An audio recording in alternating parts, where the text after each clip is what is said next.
ಸ್ನೇಹಿತರೆ, ಮೀಡಿಯಾ ಮಾಸ್ಟರ್ಸ್ಗೆ ಸ್ವಾಗತ ಸುಸ್ವಾಗತ. ಗೆಳೆಯರೆ, ಈ ಜಗತ್ತಲ್ಲಿ ಎಂತೆಂಥ ವಿಚಿತ್ರಗಳು ಸಂಭವಿಸುತ್ತವೆ ನೋಡಿ. ಹುಲಿ ಬಾಯಿಗೆ ಸಿಕ್ಕವನು ತಪ್ಪಿಸ್ಕೊಂಡು ಬರ್ತಾನೆ. ಚಿರತೆಯನ್ನು ಹಿಡ್ಕೊಂಡು ವ್ಯಕ್ತಿಯೊಬ್ಬ ಹೆಗಲ ಮೇಲೆ ಹಾಕ್ಕೊಂಡು ಹೋಗ್ತಾನೆ. ಪ್ರವಾಹದ ಸಮಯದಲ್ಲಿ ಇಡೀ ಊರೇ ಕೊಚ್ಚಿ ಹೋದರೂ ಪುಟ್ಟ ಕಂದ ಒಂದು ಬದುಕಿ ಬರುತ್ತೆ. ಕಾರು ಅಪಘಾತದಲ್ಲಿ ಇಡೀ ಕುಟುಂಬ ಬಲಿಯಾದರೆ ಹಾಲುಗಲ್ಲದ ಹಸುಳೆಯೊಂದು ಮಾತ್ರ ಬದುಕಿ ಉಳಿದು ಬಿಡುತ್ತೆ. ಅಷ್ಟೇ ಯಾಕೆ, ಪ್ರಾಣಿ ಪ್ರಪಂಚದಲ್ಲಿ ತನ್ನ ಬೇಟೆಯ ಮರಿಗಳನ್ನು ಎಷ್ಟೋ ಕ್ರೂರ ಪ್ರಾಣಿಗಳು ಸಲುಹಿದ ಉದಾಹರಣೆಗಳು ಕೂಡ ನಮಗೆ ನೋಡೋದಕ್ಕೆ ಸಿಗತ್ವೆ. ಇಂಥದ್ದೇ ಒಂದು ಘಟನೆ ಈಗ ವಯನಾಡಲ್ಲಿ ಕೂಡ ನಡೆದಿದೆ. ಪ್ರವಾಹದಿಂದ ಬದುಕಿ ಬಂದ ಕುಟುಂಬವೊಂದು ಕಾಡಾನೆಗಳಿಗೆ ಎದುರಾಗಿದೆ. ಅದು ಏನು ವಿಚಿತ್ರ ನೋಡಿ. ಆ ಕಾಡಾನೆ ಅವರಿಗೆ ಏನು ತೊಂದರೆ ಮಾಡದೆ ಬೆಳಗ್ಗೆವರೆಗೆ ಆ ಕುಟುಂಬಕ್ಕೆ ಆಶ್ರಯವನ್ನು ಕೊಟ್ಟು ಅವರ ಜೀವನ ಕಾಪಾಡಿದೆ. ಅರೆ, ಇದೆಂಥ ವಿಚಿತ್ರ ಅಂತೀರಾ? ಅದು ವಯನಾಡಲ್ಲಿ ಕೇಳಿ ಬಂದಿರೋ, ನಂಬೋದಕ್ಕೆ ತುಸು ಕಷ್ಟ ಅನ್ನಿಸುವ, ಮನುಜನಿಗೊಂದು ನೀತಿ ಪಾಠವನ್ನು ಕೂಡ ಹೇಳ್ತಾ ಇರೋ ಕಥೆ. ಹಾಗಾದ್ರೆ ಅದೇನು, ಬನ್ನಿ ನೋಡೋಣ.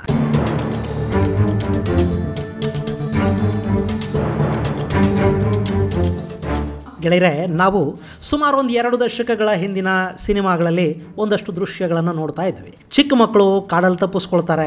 ಅವರನ್ನು ಆನೆಗಳು ಅಟ್ಟಿಸಿಕೊಂಡು ಬರುತ್ತವೆ.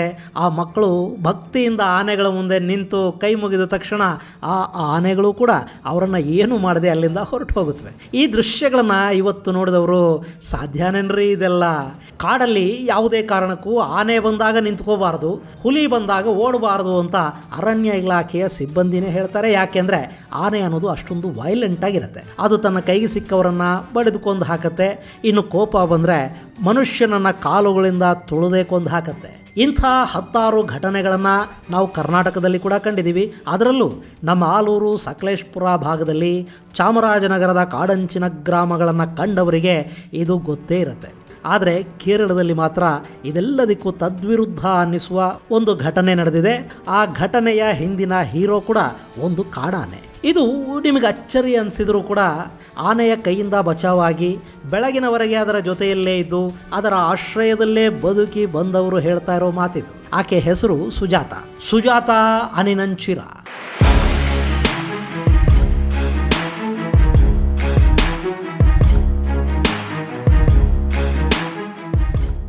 ಆಕೆ ಮುಂಡಕೈನಲ್ಲಿರೋ ಹ್ಯಾರಿಸನ್ಸ್ ಮಲಯಾಳಂ ಟೀ ಎಸ್ಟೇಟಲ್ಲಿ 18 ವರ್ಷಗಳಿಂದ ಕೆಲಸ ಮಾಡ್ತಾ ಇದ್ದಾರೆ. ಆಕೆಯ ಪತಿ ಕುಟ್ಟನ್, ಮಗಳು ಸುಜಿತಾ ಹಾಗೂ ಮೊಮ್ಮಕ್ಕಳಾದ 18 ವರ್ಷದ ಸೂರಜ್ ಮತ್ತು 12 ವರ್ಷದ ಮೃದುಲಾ ಜೊತೆ ಚುರಲ್ಮಲಾನಲ್ಲಿ ವಾಸ ಮಾಡ್ತಾ ಇದ್ರು. ಅವತ್ತು ಜುಲೈ 29 ಸೋಮವಾರ ಸಂಜೆ 4 ಗಂಟೆಯಿಂದಲೇ ಈ ಚುರಲ್ಮಲಾ ಸೇರಿದ ಹಾಗೆ ಅಕ್ಕಪಕ್ಕದ ಪ್ರದೇಶಗಳಲ್ಲಿ ಧಾರಾಕಾರವಾಗಿ ಮಳೆ ಸುರಿಯೋದಕ್ಕೆ ಶುರುವಾಯಿತು. ಅವತ್ತು ರಾತ್ರಿ ಅಲ್ಲೊಂದು ದುರಂತ ಸಂಭವಿಸುತ್ತೆ ಅನ್ನೋ ಕನಸನ್ನು ಕೂಡ ಅಲ್ಲಿದ್ದವ್ರು ಯಾರೂ ಕಂಡಿರಲಿಲ್ಲ. ಆದರೆ ಮಧ್ಯರಾತ್ರಿಯ ಹೊತ್ತಿಗೆ ಮಳೆ ಹೆಚ್ಚಾಯಿತು. ಭೂಕುಸಿತಕ್ಕೂ ಮುನ್ನ ಅಪಾರ ಪ್ರಮಾಣದ ನೀರು ನುಗ್ಗಿ ಬಂತು. ಆ ನೀರಿನ ರಭಸಕ್ಕೆ ಸಾಕಷ್ಟು ಮನೆಗಳಿಗೆ ಹಾನಿಯಾಯಿತು. ಅಂಥ ಮನೆಗಳ ಪೈಕಿ ಈ ಸುಜಾತ ಅವರ ಮನೆ ಕೂಡ ಒಂದು. ಮಧ್ಯರಾತ್ರಿ 1 ಗಂಟೆ 15 ನಿಮಿಷ ಪ್ರವಾಹದ ನೀರು ಸುಜಾತ ಅವರ ಮನೆಯೊಳಗೆ ಬಂತು. ಹೇಳಿ ಕೇಳಿ ಇವರು ಬದುಕ್ತಾ ಇರೋದು ಪಶ್ಚಿಮ ಘಟ್ಟಗಳ ನಡುವೆ. ಮಳೆ ಪ್ರವಾಹ ಅನ್ನೋದು ಇವರಿಗೆ ಅಪರಿಚಿತ ಏನಲ್ಲ. ಹೀಗಾಗಿ ಸುಜಾತ ಹಾಗೂ ಅವರ ಕುಟುಂಬ ಮನೆಯಲ್ಲಿದ್ದ ಮಂಚದ ಮೇಲೆ ಕೂತ್ಕೊಳ್ತು. ನದಿಯಲ್ಲಿ ನೀರು ಸ್ವಲ್ಪ ಹೆಚ್ಚಾಗಿರಬೇಕು, ಸರಿ ಹೋಗುತ್ತೆ ಅಂದ್ಕೊಂಡಿದ್ದವರಿಗೆ ಅಲ್ಲಿ ಮತ್ತೊಂದು ದೊಡ್ಡ ಶಬ್ದ ಕೇಳಿ ಬಂದಿದೆ. ಆ ಶಬ್ದ ಬಂದ ಕೆಲವೇ ನಿಮಿಷಗಳಲ್ಲಿ ಕಟ್ಟಿಗೆ, ಮರದ ತುಂಡುಗಳು ಎಲ್ಲ ಕೂಡ ಮನೆಯ ಒಳಕ್ಕೆ ನುಗ್ಗಿ ಬಂದಿವೆ. ಇದು ಸಾಮಾನ್ಯ ಮಳೆ ಅಲ್ಲ, ಪ್ರವಾಹ ಹೆಚ್ಚಾಗಬಹುದು ಅಂತ ಅಂದ್ಕೋತಿರುವಾಗಲೇ ಆ ಮನೆ ಕುಸಿದು ಬೀಳೋದಕ್ಕೆ ಶುರುವಾಯಿತು. ಆ ಗೋಡೆಯ ಅವಶೇಷಗಳು ಸುಜಾತ ಅವರ ಮೇಲೂ ಬಿದ್ದಿವೆ. ಅದರಿಂದ ಮೊಮ್ಮಗಳು ಮೃದುಲಾ ತೀವ್ರವಾಗಿ ಗಾಯಗೊಂಡಿದ್ದಾಳೆ. ಅವಳನ್ನು ಅವಶೇಷಗಳ ನಡುವೆ ಹುಡುಕಿ ನೀರಿಂದ ಮೇಲೆತ್ತಿ ಆ ಕುಟುಂಬ, ಮಕ್ಕಳು, ಮೊಮ್ಮಕ್ಕಳ ಸಮೇತ ಎತ್ತರದ ಪ್ರದೇಶವೊಂದಕ್ಕೆ ಆ ಕತ್ತಲ ರಾತ್ರಿಯಲ್ಲೇ ಹೊರಟು ಹೋಗಿದ್ದಾರೆ. ಗೆಳೆಯರೆ, ನಮ್ಮಂಥವರಿಗೆ ಕತ್ತಲಲ್ಲಿ ಓಡಾಡೋದು ಕಷ್ಟ ಆಗಬಹುದು. ಆದರೆ ಪಶ್ಚಿಮ ಘಟ್ಟಗಳಲ್ಲೇ ಇರುವವರಿಗೆ ಇದು ಅಭ್ಯಾಸ ಕೂಡ ಆಗಿ ಹೋಗಿರುತ್ತೆ. ಅವರಿಗೆ ಅಲ್ಲಿ ಎಲ್ಲಿ ಏನಿದೆ ಅನ್ನೋದು ತುಂಬ ಚೆನ್ನಾಗಿ ಗೊತ್ತಿರುತ್ತೆ. ಜೊತೆಗೆ ಕತ್ತಲಲ್ಲಿ ಓಡಾಡಿ ಕಣ್ಣುಗಳು ಕೂಡ ಅಭ್ಯಾಸ ಆಗಿರುತ್ತವೆ. ಹೀಗಾಗಿ ಸುಜಾತ ಹಾಗೂ ಅವರ ಕುಟುಂಬದ 5 ಪ್ರವಾಹದ ನೀರಿಗೆ ಸಿಗದೆ ಎತ್ತರದ ಪ್ರದೇಶವೊಂದರ ಕಡೆಗೆ ಹೋಗಿದ್ದಾರೆ. ಅವರು ಅಲ್ಲೇ ದೊಡ್ಡದೊಂದು ಮರದ ಅಡಿಯಲ್ಲಿ ಆಶ್ರಯವನ್ನು ಕೂಡ ಪಡ್ಕೊಂಡಿದ್ದಾರೆ. ನೋಡ್ತಿರುವಾಗಲೇ ಅಲ್ಲಿ ಕೆಳಭಾಗದಲ್ಲಿದ್ದ ಮನೆಗಳು ಕೊಚ್ಚಿ ಹೋಗ್ತಾ ಇದ್ದ ದೃಶ್ಯ, ಭೋರ್ಗರಿತಿದ್ದ ನದಿಯ ಶಬ್ದ, ಇದೆಲ್ಲದರ ಜೊತೆಗೆ ಅಂಗೈಯಲ್ಲಿ ಪ್ರಾಣನಿಟ್ಟುಕೊಂಡು ಯಾವಾಗ ಬೆಳಕು ಹರಿಯುತ್ತೋ ಅಂತ ಕಾಯ್ತಾ ಆ ಮರದ ಅಡಿಯಲ್ಲೇ ಕುಳಿತ ಕುಟುಂಬಕ್ಕೆ ಕೆಲವೇ ಕ್ಷಣಗಳಲ್ಲಿ ಕಂಡದ್ದು ಅಕ್ಷರಶಃ ಸಾವು.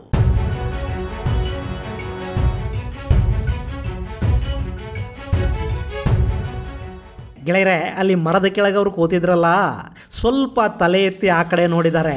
ಅವರ ಕಣ್ಣಿಗೆ ದೊಡ್ಡ ದಂತಗಳನ್ನು ಹೊಂದಿರುವ ಒಂದು ಗಂಡಾನೆ, ಅದರ ಹಿಂದೆ ನಿಂತಿದ್ದ 2 ಹೆಣ್ಣ ಆನೆಗಳು ಕಾಣಿಸ್ಕೊಂಡಿವೆ. ಆ ಆನೆಗಳ ಕುಟುಂಬ ಪಾಪ ಇವ್ರ ಕಣ್ಣಿಗೆ ಯಮಭಟರ ಹಾಗೆ ಕಾಣಿಸಿದ್ರೆ ಅಚ್ಚರಿ ಪಡಬೇಕಾಗಿಲ್ಲ. ಸಾಮಾನ್ಯವಾಗಿ ಆನೆಗಳು ವಾಸನೆಯಲ್ಲಿ ತಮ್ಮ ಸುತ್ತಮುತ್ತ ಏನು ನಡೆಯುತ್ತೆ ಅನ್ನೋದನ್ನ ಗ್ರಹಿಸತ್ವೆ. ಅದರಲ್ಲೂ ಮನುಷ್ಯ ಇದ್ದಾನೆ ಅನ್ನೋದು ಆನೆಗಳಿಗೆ ಸ್ಪಷ್ಟವಾಗಿ ಗೊತ್ತಾಗುತ್ತೆ. ಹೀಗಾಗಿ ಈ ಕುಟುಂಬ ಅಲ್ಲಿಗೆ ಬಂದಿರೋದು ಮುಂದಿದ್ದ ಗಂಡ ಆನೆಗೆ ಗೊತ್ತಾಗಿದೆ. ಸೊ ಇವರಲ್ಲಿಗೆ ಬಂದಿದ್ದಾರೆ ಅನ್ನೋದು ಆ ಆನೆಗಳ ಕುಟುಂಬಕ್ಕೂ ಗೊತ್ತಾಗಿದೆ. ಗಂಡಾನೆ ಇವರನ್ನು ನೋಡ್ತಾ ನಿಂತಿದೆ. ಅದರ ಅನುಮತಿ ಇಲ್ಲದೆ ಇವರ ಹತ್ರಕ್ಕೆ ಹೋಗಬಾರದು ಅನ್ನೋ ಕಾರಣಕ್ಕೆ ಆ ಹೆಣ್ಣ ಆನೆಗಳು ಕೂಡ ಗಂಡಾನೆಯ ಹಿಂದೆ ನಿಂತು ಇವರನ್ನೇ ನೋಡ್ತಾ ಇದ್ವಂತೆ. ಆ ದೃಶ್ಯವನ್ನು ಕಂಡ ಸುಜಾತಾಗೆ ಅಲ್ಲೇ ಪ್ರಾಣ ಹೋದ ಅನುಭವ. ಆಗಷ್ಟೇ ಒಂದು ಅಪಾಯದಿಂದ ಪಾರಾಗಿ ಬಂದ್ರೆ ಈಗ ಅಲ್ಲಿ ಇನ್ನೂ ಒಂದು ಅಪಾಯ. ಓಡೋದಕ್ಕೆ ಜಾಗ ಇಲ್ಲ. ಒಂದ್ ಕಡೆ ಭೋರ್ಗರೆಯುವ ನದಿ, ಮತ್ತೊಂದು ಕಡೆ ಆನೆಗಳ ಕುಟುಂಬ. ಇಂಥ ಸಂದರ್ಭದಲ್ಲಿ ಯಾವ ಕಡೆ ಹೋದ್ರೂ ಕೂಡ ಅಲ್ಲಿ ಅಪಾಯ ಅನ್ನೋದು ಕಟ್ಟಿಟ್ಟ ಬುತ್ತಿ. ಜೊತೆಗೆ ಮಕ್ಕಳು ಮರಿ ಕೂಡ ಇವೆ. ಹೀಗಾಗಿ ಏನು ಮಾಡಬೇಕು ಅನ್ನೋದೇ ಗೊತ್ತಾಗದೆ ದಿಗ್ಭ್ರಮೆಯಲ್ಲಿ ನಿಂತ ಆ ಕುಟುಂಬಕ್ಕೆ ತಕ್ಷಣ ದೇವರು ಬಿಟ್ಟರೆ ಬೇರೆ ಯಾರಾದರೂ ನೆನಪಾಗೋದಕ್ಕೆ ಸಾಧ್ಯನಾ? ಇಲ್ಲಿ ಸುಜಾತ ಕೂಡ ದೇವರನ್ನೇ ನೆನೆಸ್ಕೊಂಡಿದ್ದಾರೆ. ಎದುರಿಗೆ ನಿಂತಿದ್ದ ಆ 3 ಆನೆಗಳಿಗೆ ಕೈ ಮುಗಿದು ಅತ್ಯಂತ ದಯನೀಯ ಸ್ಥಿತಿಯಲ್ಲಿ, ಈಗಷ್ಟೇ ಒಂದು ಅಪಾಯದಿಂದ ಪಾರಾಗಿ ಬಂದಿದ್ದೀವಿ, ನಮ್ಮನ್ನು ಏನು ಮಾಡಬೇಡ, ನಮ್ಮ ಜೀವ ಉಳಿಸುವಂತ ಕಣ್ಣೀರು ಹಾಕೊಂಡು ಕೇಳಿದ್ರಂತೆ ಸುಜಾತ. ಇದಿಷ್ಟು ಆಕೆ ಮಾಧ್ಯಮಗಳ ಮುಂದೆ ಹೇಳಿಕೊಂಡು ಮಾಹಿತಿ. ಇಲ್ಲಿ ಮುಂದೆ ಆಕೆ ಹೇಳಿದ್ದನ್ನು ಕೇಳಿಸ್ಕೊಂಡ್ರೆ ನಿಜಕ್ಕೂ ಆಶ್ಚರ್ಯ ಅನ್ಸುತ್ತೆ. ಯಾಕೆಂದ್ರೆ ಆಕೆ ಬೇಡಿಕೊಳ್ತಾ ಇರೋದು ಆನೆಯ ಮುಂದೆ, ಅದು ಕೂಡ ಸಾಕಿದ ಆನೆ ಅಲ್ಲ, ಕಾಡಾನೆ. ಅದಕ್ಕೆ ಈ ಹೆಣ್ಣು ಮಗಳ ಪ್ರಾರ್ಥನೆ, ಬೇಡಿಕೆ ಆಕೆ ಮನಸ್ಸಲ್ಲಿ ಹೇಳಿಕೊಳ್ತಾ ಇರೋದು, ಅಥವಾ ಗಟ್ಟಿಯಾಗಿ ಆಕೆ ಕೂಗಿ ಹೇಳಿಕೊಂಡ್ರೂ ಕೂಡ ಅದು ಆ ಆನೆಗೆ ಹೇಗೆ ತಾನೇ ಅರ್ಥ ಆಗಬೇಕು. ಹೀಗೆ ತಾನೇ ನಾವು ಅಂದ್ಕೋತೀವಿ. ಆದರೆ ಅಲ್ಲಾಗಿದ್ದೇ ಬೇರೆ. ಆ ಆನೆ ಸುಜಾತ ಅವರ ಮಾತುಗಳನ್ನು ಕೇಳಿ ಕಣ್ಣೀರು ಹಾಕ್ತಂತೆ.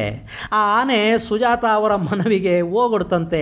ಅಷ್ಟೇ ಅಲ್ಲದೆ ಅದು ಸುಜಾತ ಕುಟುಂಬಕ್ಕೆ ಕಾವಲಾಗಿ ನಿಂತ್ಕೊಳ್ತಂತೆ. ಅಫ್ಕೋರ್ಸ್ ರಾತ್ರಿಯ ಕತ್ತಲಲ್ಲಿ ಆನೆ ಕಣ್ಣೀರು ಹಾಕಿದ್ದು ಈ ಹೆಣ್ಣು ಮಗಳಿಗೆ ಹೇಗೆ ಗೊತ್ತಾಯಿತು ಗೊತ್ತಿಲ್ಲ. ಆದರೆ ಆ ಆನೆಯ ಕಾಲ ಬುಡದಲ್ಲಿ ಮಳೆಯಿಂದ ರಕ್ಷಣೆಯನ್ನು ಪಡ್ಕೊಂಡ ಕುಟುಂಬ ದೇವರ ನೆರಳಲ್ಲೇ ಇದ್ದು ಜೀವಂತವಾಗಿ ವಾಪಸ್ಸು ಬಂದ ಧನ್ಯತೆಯನ್ನು ಈಗ ಅನುಭವಿಸ್ತಾ ಇದೆ.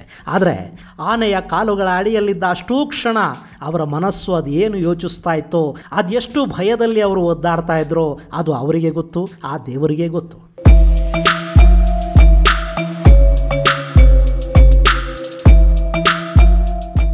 ಗೆಳೆಯರೆ, ಈಗ ಸುಜಾತ ಅವರ ಮಾತುಗಳನ್ನು ಕೇಳಿಸ್ಕೊಂಡ್ರೆ ಸ್ವಲ್ಪ ಅತಿಶಯೋಕ್ತಿ ಅಂತ ಅನ್ಸುತ್ತೆ. ಆದರೆ ಈ ಮಾತುಗಳನ್ನು ಹೇಳುವಾಗ ಸುಜಾತ ಅವರ ದನಿಯಲ್ಲಿ ಯಾವ ಅಪ್ರಾಮಾಣಿಕತೆಯೂ ಕಾಣಿಸ್ತಾ ಇರಲಿಲ್ಲ. ಆಕೆಯ ದನಿಯಲ್ಲೊಂದು ಧನ್ಯತೆ ಇತ್ತು. ಪ್ರಾಣ ಉಳಿತು ಅನ್ನೋದಕ್ಕಿಂತ ಆನೆ ತನ್ನನ್ನು ಏನೂ ಮಾಡಲಿಲ್ಲ ಅನ್ನೋ ಧನ್ಯತಾಭಾವವನ್ನು ಆಕೆ ವ್ಯಕ್ತಪಡಿಸ್ತಾ ಇದ್ರು. ಕೆಲವೊಮ್ಮೆ ನಾವು ಆಡುವ ಮಾತುಗಳು ಸುಳ್ಳಾಗಿರಬಹುದು, ಆದರೆ ಮನಸ್ಸಿನ ಒಳಗಿನ ಭಾವ ಏನು ಅನ್ನೋದನ್ನ ಪ್ರಕೃತಿ, ಪ್ರಾಣಿಗಳು ಕೂಡ ಅರ್ಥ ಮಾಡ್ಕೊಂಡು ಬಿಡುತ್ತೋ ಏನೋ. ಹಾಗೆ ಈ ಸಾವು ಅನ್ನೋದಿದೆ ನೋಡಿ, ಅದು ನಮ್ಮನ್ನು ಹುಡುಕೊಂಡು ಬರೋವರೆಗೆ ನಮ್ಮನ್ನು ಯಾವುದೂ ಕೂಡ ಕೊಲ್ಲೋದಕ್ಕೆ ಸಾಧ್ಯ ಆಗೋದಿಲ್ಲ. ಜವರಾಯನ ಕರೆ ಬಂದ ನಂತರವೇ ನಾವಲ್ಲಿಗೆ ಹೋಗೋದಕ್ಕೆ ಸಾಧ್ಯ ಆಗೋದು. ಆ ಕರೆ ಬಂದಿಲ್ಲ ಅನ್ನೋದಾದರೆ ನಮ್ಮನ್ನು ಅತ್ಯಂತ ಕ್ರೂರ ಮೃಗಗಳು ಕೂಡ ಏನೂ ಮಾಡೋದಕ್ಕೆ ಸಾಧ್ಯ ಆಗೋದಿಲ್ಲ ಅನ್ಸತ್ತೆ. ಗೆಳೆಯರೆ, ಸುಜಾತ ಹೇಳಿರೋ ಕಥೆ ನಿಜನೇ ಆಗಿದ್ರೆ ಮನುಷ್ಯನಿಗೆ ಇದಕ್ಕಿಂತಲೂ ದೊಡ್ಡ ಪಾಠ ಬಹುಶಃ ಮತ್ತೊಂದಿರಲಾರದು. ನಮ್ಮ ಜನಾನೇ ಕಷ್ಟ ಅಂದಾಗ ನಮ್ಮ ಸಹಾಯಕ್ಕೆ ನಿಲ್ಲೋದಿಲ್ಲ. ಅಂಥದ್ರಲ್ಲಿ ಮನುಷ್ಯನ ಕಣ್ಣಲ್ಲಿ ಕಾಡು ಪ್ರಾಣಿ ಅಂತ ಕರೆಸಿಕೊಳ್ಳುವ, ಮನುಷ್ಯನ ಭಾವನೆಗಳನ್ನು ಅರ್ಥನೇ ಮಾಡಿಕೊಳ್ಳೋದಿಲ್ಲ ಅಂತ ಅನ್ನಿಸಿಕೊಳ್ಳುವ ಅತ್ಯಂತ ಅಪಾಯಕಾರಿ ಜೀವಿ ಅಂತ ಗುರುತಿಸಿಕೊಳ್ಳುವ ಈ ಆನೆ ಆ ಕುಟುಂಬಕ್ಕೆ ರಕ್ಷಣೆಯಾಗಿ ನಿಂತಿತ್ತು ಅನ್ನೋದಿದೆಯಲ್ಲ, ಅದನ್ನು ಕೇಳಿದರೆ ಅಚ್ಚರಿ ಆಗದೆ ಇರೋದಿಲ್ಲ. ಇನ್ನು ಸುಜಾತ ಅವರು ಹೇಳಿದ ಆನೆಯ ಕಥೆಯನ್ನು ಕೇಳಿದ ಮೇಲೆ ಕೇರಳದ ಸಾಕಷ್ಟು ಮಂದಿ ತಲೆ ತಗ್ಗಿಸೋ ಹಾಗಂತೂ ಆಗಿರುತ್ತೆ. ಯಾಕೆಂದರೆ 4 ವರ್ಷಗಳ ಹಿಂದೆ ಇದೇ ಕೇರಳದಲ್ಲಿ ತಮ್ಮ ಜಮೀನಲ್ಲಿ ಬೆಳೆದಿದ್ದ ಅನಾನಸ್ ಬೆಳೆಯನ್ನು ನಾಶ ಮಾಡಿದ್ವು ಅನ್ನೋ ಕಾರಣಕ್ಕೆ ಕಿಡಿಗೇಡಿಗಳು ಅದೇ ಅನಾನಸ್ಸಲ್ಲಿ ಪಟಾಕಿ ಬಾಂಬುಗಳನ್ನಿಟ್ಟು ಗರ್ಭಿಣಿಯಾಗಿದ್ದ ಆನೆಯೊಂದನ್ನು ಕೊಂದು ಹಾಕಿದ್ರು. 2020 ಮೇ 27 ಪಾಲಕ್ಕಾಡ್ನಲ್ಲಿ ನಡೆದಿದ್ದ ಈ ಘಟನೆ ಇಡೀ ಜಗತ್ತಿನ ಗಮನ ಸೆಳೆದಿತ್ತು. ಅಷ್ಟೇ ಅಲ್ಲದೆ ಕೇರಳ ಅನ್ನೋದು ಅದೆಷ್ಟು ಕ್ರೂರಿಗಳ ನಾಡು ಅಂತ ಜಗತ್ತು ಮಾತಾಡ್ಕೊಳ್ಳೋದಕ್ಕೆ ಈ ಘಟನೆ ಕಾರಣ ಆಗಿತ್ತು. ಆದರೆ ಅಲ್ಲಿ ಯಾವನೋ ಒಬ್ಬ ಕ್ರೂರಿ ಮಾಡಿದ ಕೆಲಸಕ್ಕೆ ಇಡೀ ರಾಜ್ಯದ ಜನ ಅವಮಾನದಿಂದ ತಲೆ ತಗ್ಗಿಸೋ ಹಾಗಾಗಿತ್ತು. ಗೆಳೆಯರೆ, ಕೇರಳ ಏನೇ ದೇವರ ನಾಡು ಅಂತ ಕರೆಸ್ಕೊಂಡ್ರು, ಅವರು ಆನೆಗಳನ್ನು ದೇವರು ಅಂತ ಪೂಜೆ ಮಾಡಿದರೂ ಕೂಡ ಅಲ್ಲಿ ಅವತ್ತು ಅನಾನಸ್ ತೋಟದಲ್ಲಿ ನಡೆದಿದ್ದ ಅದೊಂದು ಘಟನೆ ಇಡೀ ಕೇರಳಕ್ಕೆ ಕೆಟ್ಟ ಹೆಸರು ಬರೋ ಹಾಗೆ ಮಾಡ್ತು. ಅಲ್ಲವತ್ತು ಮನುಷ್ಯನ ಕ್ರೌರ್ಯಕ್ಕೆ ಗರ್ಭಿಣಿಯಾಗಿದ್ದ ಆನೆ ಬಲಿಯಾಯಿತು. ಆದರೆ ಇವತ್ತು ಅದೇ ಆನೆಗಳ ಹಿಂಡು ಒಂದಿಡೀ ಕುಟುಂಬವನ್ನು ಸಾವಿನ ಮನೆಯಿಂದ ಕಾಪಾಡಿ ರಾತ್ರಿ ಇಡೀ ಅವರಿಗೆ ಕಾವಲಾಗಿದ್ದು ಬೆಳಕು ಮೂಡಿದ ನಂತರ ಅವರನ್ನು ಸುರಕ್ಷಿತವಾಗಿ ಹೋಗೋದಕ್ಕೆ ಬಿಟ್ಟಿರೋದಿದೆಯಲ್ಲ, ಅದು ಇಡೀ ಮನುಕುಲಕ್ಕೆ ಒಂದು ಪಾಠ ಅಷ್ಟೇ ಅಲ್ಲ, ಮನುಷ್ಯ ತನ್ನ ಕ್ರೌರ್ಯದ ಬಗ್ಗೆ ತಾನೇ ನಾಚಿಕೆ ಪಟ್ಕೊಳ್ಳೋದಕ್ಕೆ ಕಾರಣವಾಗಬೇಕಾದ ಘಟನೆ ಕೂಡ ಇದು. ಗೆಳೆಯರೆ, ಕೇರಳದಲ್ಲಿ ಆನೆಯ ಹಿಂಡೊಂದು ಇಡೀ ಕುಟುಂಬವನ್ನು ಕಾಪಾಡಿ ಕಳುಹಿಸಿರುವ ಅದ್ಭುತವಾದ ಕಥೆ. ಮುಂದಿನ ಸಂಚಿಕೆಯಲ್ಲಿ ಮತ್ತಷ್ಟು ವಿಶೇಷಗಳ ಜೊತೆ ಮತ್ತೆ ಭೇಟಿಯಾಗೋಣ. ಅಲ್ಲಿವರೆಗೆ ಜೈ ಹಿಂದ್, ಜೈ ಕರ್ನಾಟಕ.